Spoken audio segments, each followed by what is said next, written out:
policia ju e thatë që është në dieni të këtyre platformave, por pse nuk ndërhyn? Për faktin që ata kamuflohen në thonjza edhe me atë që ti e the pak më herët, pra që janë edhe shoqëruese, nuk vetëm ofrojnë shërbime seksuale?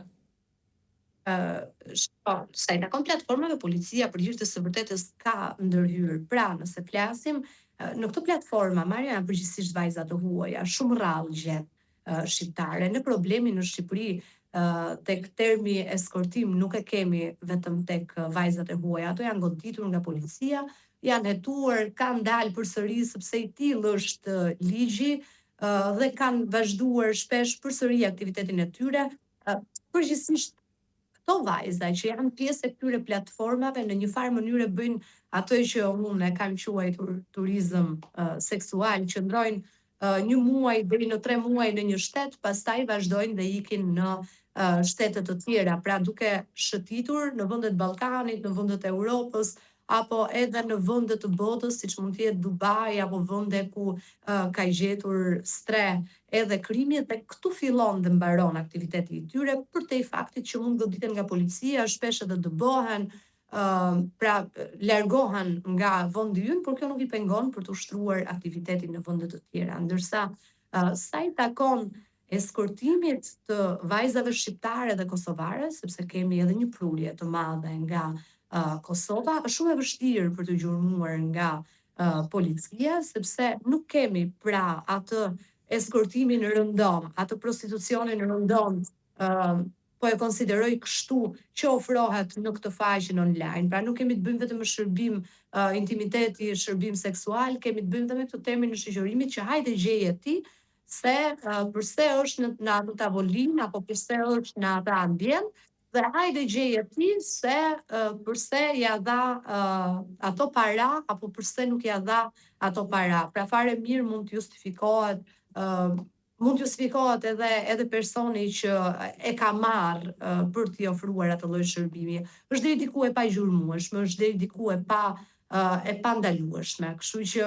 policia në këtë rast për hir të së vërtetës nuk është se ka çfarë të bëjë. Ku e ushtrojnë zakonisht këto vajza aktivitetin e tyre? E thash, nëse flasim për eskortat, të cilat janë pjesë e këtyre faqeve online, përgjithsisht kemi parë që këto të fundit kanë edhe një menaxher, pra është e mirë organizuar si strukturë dhe përdorin apartamente të dedikuara ku shkojnë klientët tek ata. Pra këtu flasim në një farë mënyre, pavarësisht se quhen eskorta, flasim për një lloj prostituimi tradicional, ndërsa nëse vim pastaj në termin e eskortave VIP, këto vajza shkojnë atje ku i kërkon klienti apo klientët e tyre. Nuk është se ka një vend fiks, ato i ke kudo. Për shembull në sezonin veror i ke në përjug pafund, se patjetër në jug, se në veri nuk mund të shkojnë, sepse në veri nuk ka ndonjë, le të themi, nuk është ajo shtresa shoqërore apo e pasur që shkon dhe bën pushime, zgjedhin jugun për shkak se në jug shkojnë edhe pjesa më e madhe e këtyre djemve të pasur, le ti quajmë. Sepse këta zgjedhin, no? Pra e kanë shumë të qartë. Po të vësh re, Mario, vajza të tilla, të cilat ofrojnë shërbime të tilla, pra të cilat kanë vendosur që me hiret e tyre, me bukurinë e tyre, nuk po i paragjykoj këtu as pak, është e drejta e tyre të bëjnë atë që duan të bëjnë, do t'i fitojnë parat në mënyrën që ato kanë menduar t'i fitojnë, në mënyrën më të lehtë të mundshme. Zgjedhin vende ku, pra edhe atë kafen e pinë pikërisht në vende ku rrin këta njerëzit e pasur. Nuk i gjen ato tek kafja e lagjes apo tek një kafe e zakonshme. Është shumë e vështirë. Dhe kjo është edhe një lloj mënyre për të piketuar, le të themi, klientët e tyre. Qartë, por a kanë ndikuar faktorët ekonomik, faktorët social tek këto vajza për të ushtruar këtë lloj aktiviteti? Shikon, është çështje faktori ekonomik, është çështje mundësie, është çështje se çfarë ne ofrojmë, se çfarë mesazhesh ne përcjellim. Kur them ne, po i përfshi gjithë këtu se çfarë i japim prioritet, qoftë nëpër televizione, qoftë në rrjetet sociale, qoftë në trajtimin e tematikave të përditshme. Nëse ti jep prioritet jetës së luksit që shfaqet në rrjetet sociale, që për hir të së vërtetës nuk e di mas pak se çfarë fshihet pas asaj jete luksi, po thjesht shohim ato momentet e bukura në Instagram. Domosdoshmërisht brezit të ri kemi dhënë mesazhin që ti në moshën 20 vjeçare mund të kesh një telefon shumë të mirë, pra një telefon të fundit që kushton shumë para, kushton sa 3 rroga normale në Shqipëri bashkë. Ti ke dhënë mesazhin që në moshën 20 vjeçare, 21 vjeçare duhet se s'bën të bësh jetë luksi, pra të ngjitesh në makina luksi, të qëndrosh në vende luksi, dhe duke i dhënë këto mesazhe sikur kjo jeta e luksit vjen kaq thjesht në një moshë shumë të hershme kur për hir të së vërtetës, nëse nuk e ke trashëgimi nga familja dhe nëse bën një punë të ndershme nuk vjen, atëherë kanë mësuar metodën tjetër për pasojë si të vinë këto para shpejt, o duke shitur drogë që shpesh i takon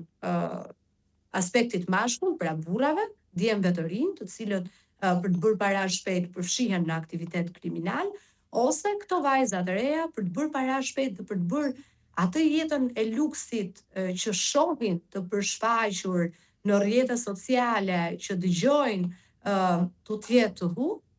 zgjedhin pikërisht këtë metodë. Pra ky është modeli që shpesh jo është ofruar dhe për sa kohë të vazhdojmë të ofrojmë këtë lloj modeli, këtë lloj mundësie, këtë shoqëri do të kemi, nuk është se do të ndryshojmë, dhe për fat të keq unë e shoh shumë të vështirë për të ndryshuar. Unë nuk po them që nuk është një fenomen që nuk ka ekzistuar, sepse jo më kote përmenda edhe në fillim ka pasur forma prostituimi të kësaj natyre edhe në kohët e mbretit Zog, edhe në kohët kur ishim të pushtuar nga Osmanët, por nuk ka qenë kaq e përhapur. Pra, sot kemi një model të gabuar, sepse së pari njëherë ne jemi një popull që për fat të keq nuk kemi kulturë seksuale. Së dyti, këto vajza të reja të cilat e nisin, le të themi, jetën e tyre duke ofruar shërbime të tilla, e disa shumë vuajnë më vonë, sepse ka një problem, Mario, bukuria dhe rinia dhe freskia nuk qëndrojnë gjithmonë, dhe këta njerëz të cilët zgjedhin të marrin eskorta për t'i ofruar shërbime, për t'i shoqëruar, janë të prirur të zgjedhin gjithmonë vajzat të reja, vajzat të vogla në kuptimin pasi e kanë kaluar moshën 18 vjeçare dhe kanë një cikël deri diku 10 vjeçar, pastaj